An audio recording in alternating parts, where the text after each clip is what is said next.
Hello, welcome to our podcast series, Paths to Governance, where we'll be lifting the lid on all areas of school management. I'm Sujal Zaveri and I manage Governor Clerking and Governor Services here at Enfield Council.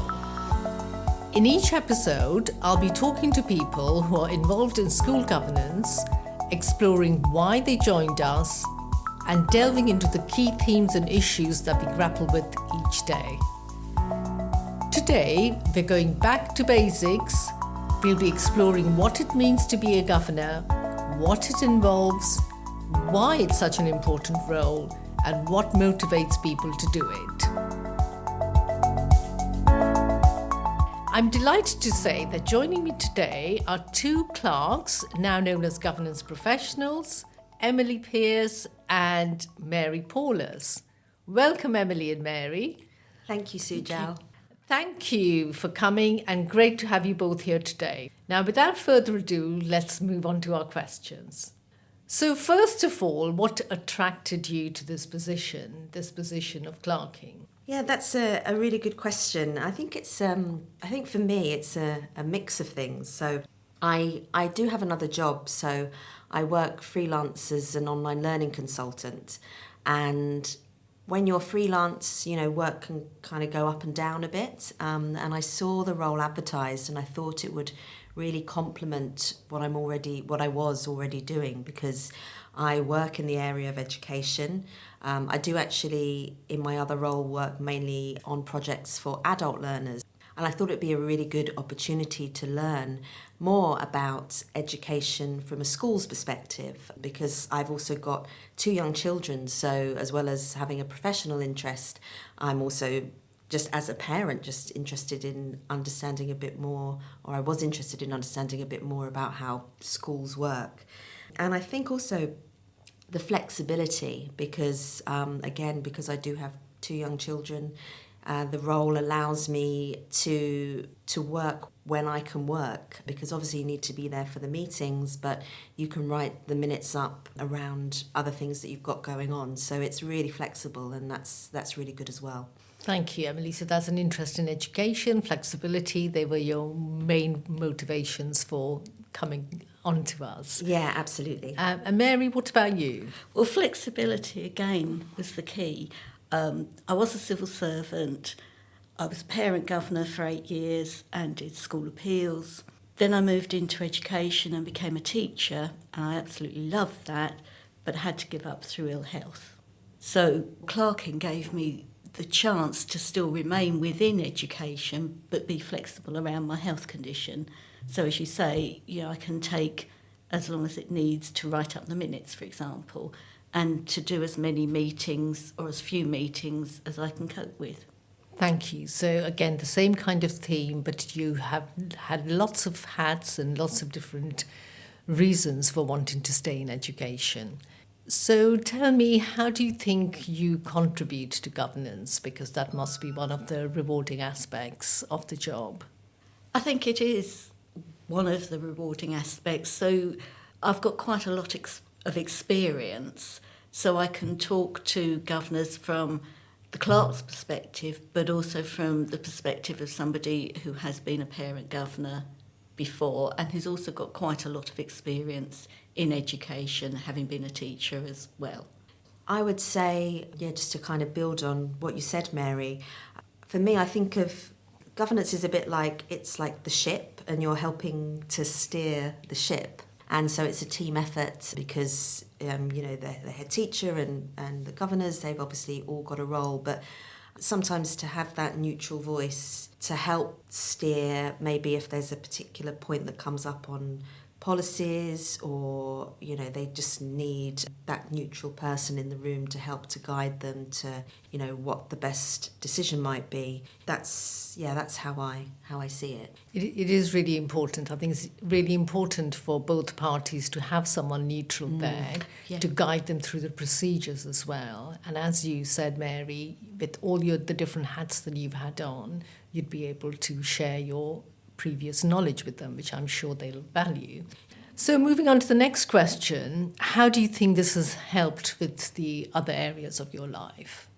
So I think for me, it's been a really great way to connect with my local community, to get to know people from, especially, in terms of the governing board, there's people who come from all different backgrounds. And so it's just been a really nice way to be able to do that. And then I, mentioned before about being a parent. It has just given me a much better and more informed understanding of how schools work. And that's been really good as well. Yeah, I'd say it's been really good for my mental health, still being involved in education in an area that I've always been interested in. Meeting diverse group of people and being part of a group, although you're there as a neutral person, you are still part of the meeting. And I think it's been very good for me. So that's different reasons, different ways in which this has helped you with your personal life. And I would say, from what I've heard from other people as well, that it gives you a better understanding, if you haven't, of how a board works, of meetings, if your daytime job doesn't involve such structures. It gives you a better understanding how finances, budgets work, and so on and so forth. And children are our future, so it is important for all of us to understand how the education system works. Oh, without a doubt, yes. And also, as you said, Sujal, the point about meetings, I've also found, in my other professional work, just being in boardroom environments more, listening to how head teachers and governors, respond to certain questions. I hadn't even completely realised it, but because I go to board meetings in my other role as well, I'd kind of come out of one and I felt, I feel a bit different this time. And I really think it was because I hadn't realised, but I just was so much more familiar and comfortable with those kinds of environments. And I would say to anyone, if they're thinking of being a governor or a clerk, that's a really, really valuable bit of professional development in itself to be able to do that. Yeah, I think so. I mean, I come from the civil service background, so was used to all those board meetings. And even now, my default is always, if I have a question, to go to the law. That's my first default, but that's where my background comes from. But I think for anyone who is thinking about becoming a governor or a clerk, that's a really important thing, that you're extending yourself and getting used to things like finance, which a lot of people won't be used to in their day of work. So, yeah. And as a manager of the clerking service, it's really rewarding for me to see how clerks have developed over the years, especially some of the particularly young clerks who've come on. And they've told me that developing the skill of taking minutes, for example, has really helped them to move on and get a better job. In addition, it has really improved their confidence, because you do have to go in there and you do have to be there in an advisory capacity. So there are many skills and many areas that can benefit your life. Can you provide me with an example of how you've helped the dynamics on a board? Because that can sometimes be challenging.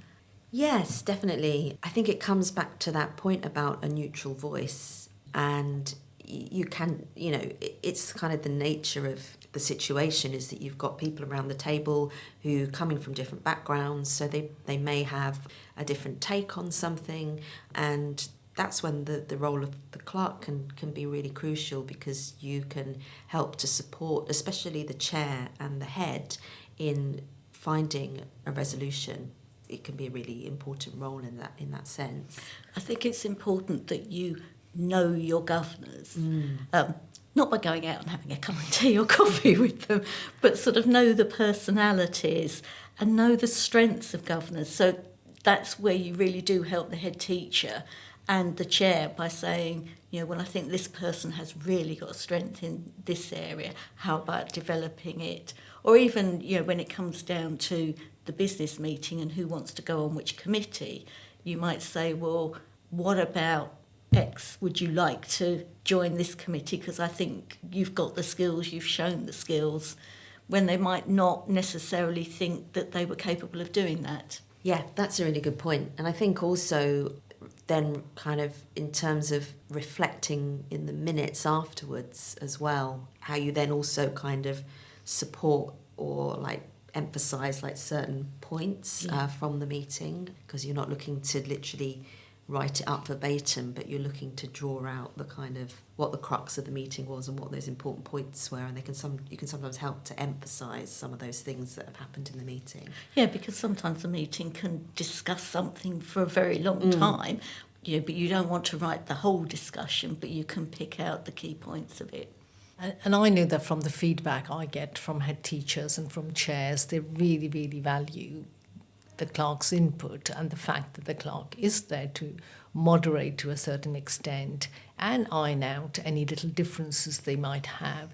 And the experience that clerks have from visiting different governing boards can help with this, because you can almost anticipate something happening before it happens, and you can be there to help them out in that sense. So absolutely invaluable. I know that there are loads of AI note takers now, but I'd like to point out that the AI note takers don't have the intelligence that our clerks, our human clerks have. So thank you both. Now, what would you like to tell governors if there was something that you would like to tell them from your perspective, from a clerking perspective? Oh, that's an interesting question, isn't it? I would say not all schools necessarily respect the clerk, and it takes a while. Yeah, some schools have been brilliant and straight away. Other schools, it takes a while to build that relationship and just respect that they do have the knowledge and they do know what they're talking about. And I think I would say that there's the people who are on the board. You've got the head teacher and you've got a staff governor, obviously, and then everyone else is a volunteer. So I would say it's great. Keep doing what you're doing. It's great to have people, from the local community who are, giving their time to the school, to help to make it better. But also, I was going to say, we are a resource for them. So if you're a new governor and are unsure about what's going on, contact the clerk, ask the clerk. I'm always willing to talk to somebody, even if they're thinking about becoming a governor and are not sure. I say to the school, well, just get them to contact me and I can talk them through what it involves to be a governor. So we really are a valuable resource for schools and governors and governing bodies as a whole. Yeah, that's a really good point. So that is an absolutely imperative point. You are a valuable resource, and from what I hear, most of our clerks go way above and beyond to help the governing boards, and it is really touching to see how much they feel involved with their local community, how much they want to help the governing boards. And I also completely take on your point that it would be great if all schools respected their clerks and kind of understood that the value that they can provide if they are given the opportunity to provide. Have you got any pearls of wisdom for anyone who's considering being a clerk? Well, do it, because I think it's very worthwhile, very rewarding. I'd say, yeah, go for it. Yeah, absolutely. I completely echo that, Mary. It's a really, especially the team that we're working with, it's really supportive. There's opportunities to, shadow, and Sujal, you did a great job when I started to help to ease me into it, because there is a lot to take on, a lot to understand. But, your advice, and it was the right advice, was to just get started. That's the best way to learn, isn't it?